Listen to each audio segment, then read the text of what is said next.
Hello guys, this is Meenakshi here. Welcome to my YouTube channel. आज हम monetary policy के उन 3 टूल को डिस्कस करेंगे जिनके थ्रू इकोनॉमी में आरबीआई क्रेडिट को कंट्रोल करता है। पहला है एमएसएफ, मार्जिनल स्टैंडिंग फैसिलिटी। दूसरा है एसडीएफ, स्टैंडिंग डिपॉजिट फैसिलिटी, जिसे इंट्रोड्यूस करवाया था आरबीआई ने 8 अप्रैल 2022 को। तीसरा है ओएमओ, ओपन मार्केट ऑपरेशन। इन तीनों ही टूल्स को हम वन बाय वन समझेंगे।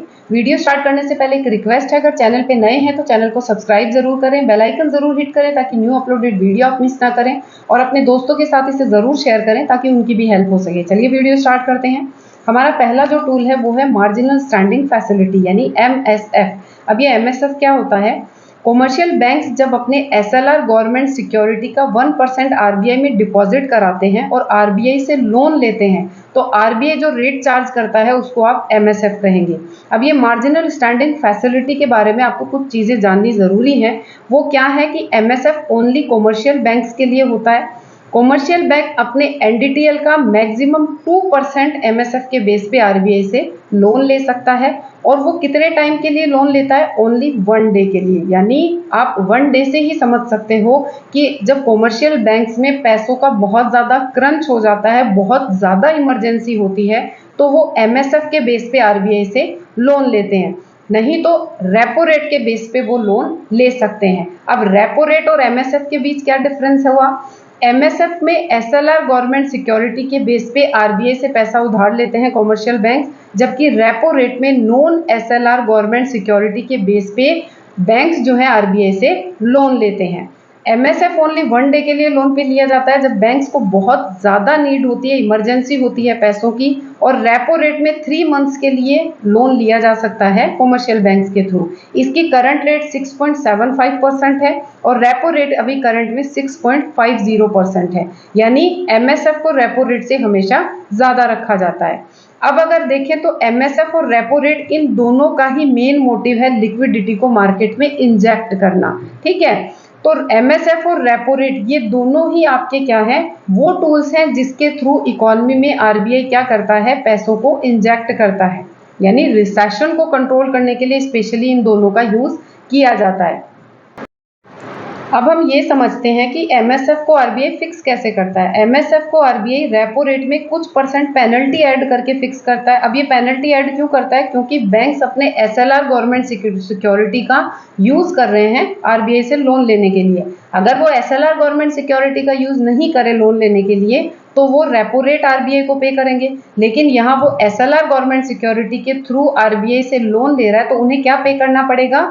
रेपो रेट में कुछ परसेंट पेनल्टी ऐड करके जो एमएसएफ फिक्स किया गया है आरबीआई के थ्रू वो आरबीआई को पे करना पड़ेगा। ठीक है, तो ये जो रेपो रेट है उसमें कुछ परसेंट जो ऐड करता है आरबीआई, वो कितना परसेंट मैक्सिमम होगा? 1%। अभी फिलहाल ये 0.25% है। समझेंगे कि मार्जिनल स्टैंडिंग फैसिलिटी के थ्रू आरबीआई इकोनॉमी में किस तरीके से इन्फ्लेशन और रिसेशन को कंट्रोल करता है। अगर इकोनॉमी में इन्फ्लेशन की कंडीशन है तो आरबीआई क्या करेगा? इस एमएसएफ की रेट को बढ़ा देगा। अगर एमएसएफ की रेट बढ़ जाती है तो कमर्शियल बैंक्स के लिए जो लोन है वो हाई रेटेड हो जाएंगे। यानी बैंक्स को लोन अगर आरबीआई से हाई रेट पे मिल रहा है तो वो एक दिन के लिए एमएसएफ के बेस पे पैसा क्यों उधार लेगी? वो नहीं लेगी। इसलिए बैंक्स के पास क्या हो जाएगी? मनी सप्लाई कम हो जाएगी। मनी सप्लाई बैंक्स के पास कम हो जाएगी तो वो मार्केट में कम पैसा पहुंचाएगा। यानी मार्केट में भी मनी सप्लाई क्या हो गई? कम हो गई। मनी सप्लाई कम होने से लोन जो है वो काफी महंगे हो जाएंगे, एक्सपेंसिव हो गए लोन काफी। ठीक है, लोन महंगे हो गए तो अब क्या करेगा कि अगर कस्टमर बैंक्स के पास लोन लेने के लिए आता है तो वो हाई रेट ऑफ इंटरेस्ट क्या करेगा? चार्ज करेगा। यानी हाई रेट ऑफ इंटरेस्ट भी के बेस पे लोगों को पैसा उधार मिलेगा, इसलिए वो क्या करेंगे? लोन की डिमांड को कम कर देंगे और इकोनॉमी में क्या हो जाएगा? कॉन्ट्रैक्शन ऑफ क्रेडिट हो जाएगा। एक एग्जांपल से इसे समझते हैं।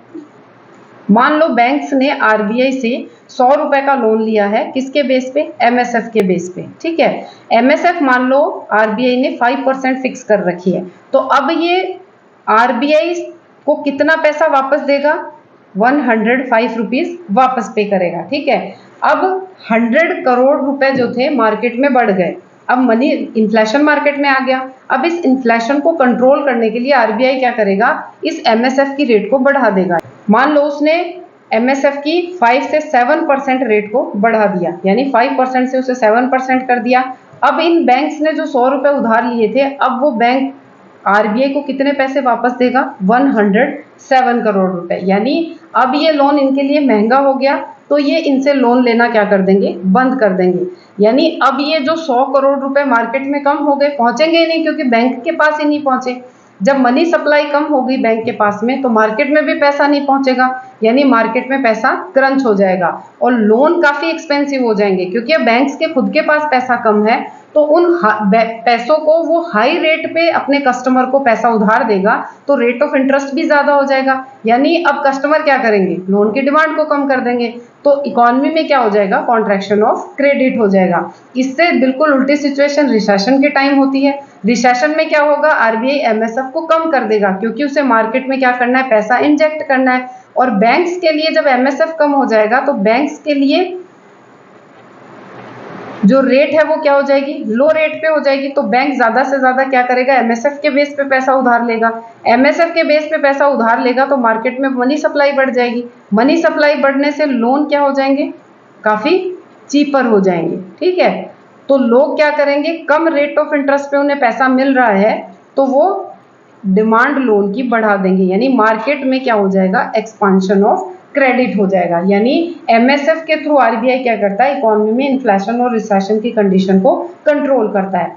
अब दूसरा हमारा है एसडीएफ, स्टैंडिंग डिपॉजिट फैसिलिटी। ये एक न्यू लिक्विडिटी टूल है जिसे रिकमेंड किया था उर्जित पटेल कमेटी ने, और आरबीआई ने इसे इंट्रोड्यूस करवाया था 8 अप्रैल 2022 को। इस फैसिलिटी का मेन मोटिव है रिड्यूस करना एक्सेस मनी को फ्रॉम द मार्केट। मार्केट से जो एक्सेस मनी है उसको रिड्यूस करना इस फैसिलिटी का मेन मोटिव है। अब ये इस फैसिलिटी होती क्या है वो समझ लेते हैं। स्टैंडिंग डिपॉजिट फैसिलिटी क्या है? बैंक्स अपने एक्सेस मनी को आरबीआई में जमा करवाता है, बदले में आरबीआई क्या करता है? इंटरेस्ट पे करता है बैंक्स को। तो वो जो इंटरेस्ट पे करता है वो आपका एसडीएफ है, लेकिन जो वो इंटरेस्ट पे कर रहा है वो विदाउट एनी कोलेट्रल कर रहा है। यानी आरबीआई जब इस एक्सेस पैसे को लोन पे ले रहा है, तो बदले में वो कोई भी कोलेट्रल बैंक में जमा नहीं करवा रहा है। बिना किसी कोलेट्रल को जमा करवाए, डिपॉजिट करवाए, वो आरबीआई क्या करता है? बैंक्स को जो रेट, इंटरेस्ट रेट पे करता है उसको हम कहेंगे एसडीएफ। ठीक है, और ये बैंक्स क्या करती हैं? ये जो पैसा है वो ओवरनाइट टाइम पीरियड के लिए आरबीआई में जमा करवाती है, इसलिए इसको ओवरनाइट लोन फैसिलिटी भी कहते हैं। अब आप कहोगे कि ये फैसिलिटी तो ट्रिपल आर में भी है, रिवर्स रेपो रेट में भी है, उसमें भी तो बैंक्स अपने एक्सेस मनी को आरबीआई में जमा करवाती है और आरबीआई बदले में उन्हें इंटरेस्ट पे करता है। इन दोनों में डिफरेंस यही है कि एसडीएफ में विदाउट एनी कोलेट्रल, यानी आरबीआई बैंक में किसी तरीके की कोई गवर्नमेंट सिक्योरिटी जमा नहीं करवाता है, ओनली इंटरेस्ट पे करता है इस एक्सेस मनी के बदले में। जबकि रिवर्स रेपो रेट में विद कोलेट्रल इंटरेस्ट पे किया जाता है, यानी आरबीआई बैंक्स की एक्सेस मनी को जो लोन पे ले रही है उसके बदले में बैंक में कोलेट्रल जमा करवाती है और फिर विद इंटरेस्ट उनको इंटरेस्ट भी पे करती है। ये इन दोनों में डिफरेंस है। दूसरा एसडीएफ है वो ओवरनाइट टाइम पीरियड के लिए लोन पे लिया जाता है, जबकि ट्रिपल आर है वो 14 डेज इसकी टाइम लिमिट है। इसमें मिनिमम 1 करोड़ रुपए आरबीआई लोन ले सकता है, जबकि ट्रिपल आर से मिनिमम 5 करोड़ रुपए तक का लोन वो ले सकता है। इसकी रेट अभी करंट 6.25% है और ट्रिपल आर की रेट 3.35% है। इन दोनों का ही, यानी एसडीएफ और ट्रिपल आर, इन दोनों का ही मेन मोटिव क्या है? Reducing excess money from the market. यानी अगर मैं एमएसएफ और एसडीएफ का कंपेयर करूं तो एमएसएफ का मेन मोटिव है मार्केट में पैसा इंजेक्ट करना, एसडीएफ का मेन मोटिव है मार्केट से पैसा कट करना। अगर मैं रेपो रेट से इसे कंपेयर करूं तो रेपो रेट का मेन मोटिव है मार्केट में पैसा इंजेक्ट करना और ट्रिपल आर का मेन मोटिव है मार्केट से पैसा रिड्यूस करना। तो ये इन दोनों के डिफरेंसेस को आप ध्यान रखें। इसको जब इंट्रोड्यूस करवाया गया था इस फैसिलिटी को 8 अप्रैल 2022 को, तब इसकी रेट जो स्टार्टिंग रेट थी ट्रिपल आर और एसडीएफ की, वो एसडीएफ था 3.75% और ट्रिपल आर आपकी 3.50% थी। ये डीमोनेटाइजेशन के टाइम इंट्रोड्यूस करवाई गई थी, क्योंकि डीमोनेटाइजेशन के टाइम पे मार्केट में जो पैसा था उसको कम करने के लिए आरबीआई ने ये फैसिलिटी इसलिए इंट्रोड्यूस करवाई क्योंकि उससे पहले आरबीआई को कोलेट्रल जमा करवानी पड़ती थी, बहुत सारी गवर्नमेंट सिक्योरिटीज उनको बैंक्स को देनी पड़ती थी। लेकिन जब ये इस फैसिलिटी इंट्रोड्यूस करवाई गई तो इस फैसिलिटी में एक्सेस मनी को तो वो अपने पास जमा कर लेती है, लेकिन बदले में उसे किसी तरीके की गवर्नमेंट सिक्योरिटी बैंक्स को नहीं देनी पड़ती। इसलिए इस एसडीएफ को इंट्रोड्यूस करवाया गया। अब आरबीआई इस एसडीएफ के थ्रू इकोनॉमी में इन्फ्लेशन और रिसेशन को क्या करती है, कंट्रोल करती है। अगर इकोनॉमी में इन्फ्लेशन की कंडीशन है तो एसडीएफ की रेट को बढ़ा दिया जाएगा, यानी अगर एसडीएफ की रेट बढ़ गई है तो बैंक्स को ज्यादा इंटरेस्ट मिल रहा है, कॉमर्शियल जो बैंक्स हैं उनको ज्यादा इंटरेस्ट मिल रहा है, तो वो क्या करेंगे, अपनी एक्सेस जो मनी है, एक्सेस मनी को ज्यादा से ज्यादा आरबीआई में जमा करवाएंगे, यानी मार्केट में पैसा कम पहुंचेगा। ठीक है, क्योंकि वो अपनी एक्सेस मनी कहाँ जमा करवाएंगे, ज्यादा से ज्यादा आरबीआई में, क्योंकि उन्हें एसडीएफ रेट ज्यादा मिल रहा है। तो मार्केट में मनी सप्लाई क्या हो जाएगी, कम हो जाएगी। मनी सप्लाई कम हो जाएगी तो क्या हो जाएगा, लोन महंगे हो जाएंगे। लोन महंगे हो जाएंगे, उनकी डिमांड कम हो जाएगी, क्योंकि हाई रेट ऑफ इंटरेस्ट है, उस पर उनको पैसा उधार मिल रहा है। तो इकोनॉमी में क्या हो जाएगा, कॉन्ट्रैक्शन ऑफ क्रेडिट। अगर मैं रिसेशन की बात करूं तो रिसेशन में एसडीएफ की रेट को आरबीआई क्या करेगा, कम कर देगा। रिसेशन में एसडीएफ की रेट जब कम हो जाएगी, यानी बैंक्स को जब अपनी एक्सेस डिपॉजिट जमा करवाने के लिए, जो एक्सेस मनी है उसको जमा करवाने के लिए कम रेट ऑफ इंटरेस्ट मिल रहा है, तो वो क्या करेगा, आरबीआई में इस पैसे को जमा नहीं करवाएगा। ये पैसा कहाँ जाएगा, मार्केट में जाएगा। जब ये पैसा मार्केट में जाएगा तो मनी सप्लाई बढ़ जाएगी। मनी सप्लाई बढ़ जाएगी तो इकोनॉमी में एक्सपांशन ऑफ क्रेडिट हो जाएगा, यानी एसडीएफ के थ्रू भी आरबीआई क्या करता है, इन्फ्लेशन और रिसेशन की कंडीशन को कंट्रोल करता है।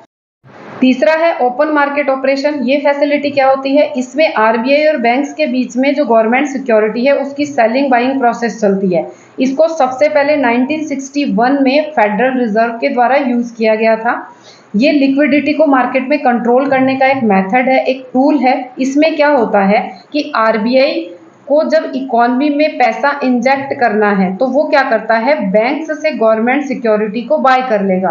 अब जब गवर्नमेंट सिक्योरिटी बाय करेगा तो मनी सप्लाई बैंक्स के पास बढ़ जाएगी और वो मार्केट में पहुंचा देगी पैसे को, इसलिए मार्केट में क्या हो जाएगा, मनी इंजेक्शन हो जाएगा। लेकिन अगर आरबीआई को मार्केट से मनी को अब्सॉर्ब करना है, मनी को रिड्यूस करना है, तो वो क्या करेगी, गवर्नमेंट सिक्योरिटी बैंक्स को सेल कर देगी। जब बैंक्स को सेल करेगी वो गवर्नमेंट सिक्योरिटी, तो बैंक्स का पैसा कहाँ ट्रांसफर हो जाएगा, आरबीआई में।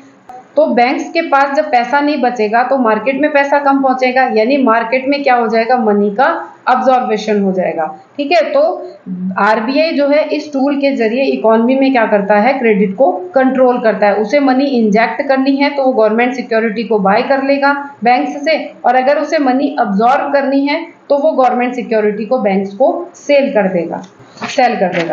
अब इन्फ्लेशन की कंडीशन अगर इकोनॉमी में है तो आरबीआई क्या करेगा, गवर्नमेंट सिक्योरिटी बैंक्स को सेल कर देगा। जब सेल करेगा तो मनी सप्लाई बैंक्स के पास कम हो जाएगी, मार्केट में पैसा कम पहुंचेगा, लोग लोन लेने के लिए आएंगे तो वो हाई रेट ऑफ इंटरेस्ट पे उनको लोन देगा बैंक, तो लोग क्या करेंगे, लोन की डिमांड कम कर देंगे, यानी मार्केट में क्या हो जाएगा, कॉन्ट्रैक्शन ऑफ क्रेडिट हो जाएगा। और अगर रिसेशन की कंडीशन है तो गवर्नमेंट सिक्योरिटी को आरबीआई क्या करेगा, बैंक्स से बाय कर लेगा, यानी अब सिक्योरिटी किसके पास चली जाएगी, आरबीआई के पास, और बैंक्स के पास क्या बढ़ जाएगा, मनी सप्लाई बढ़ जाएगा।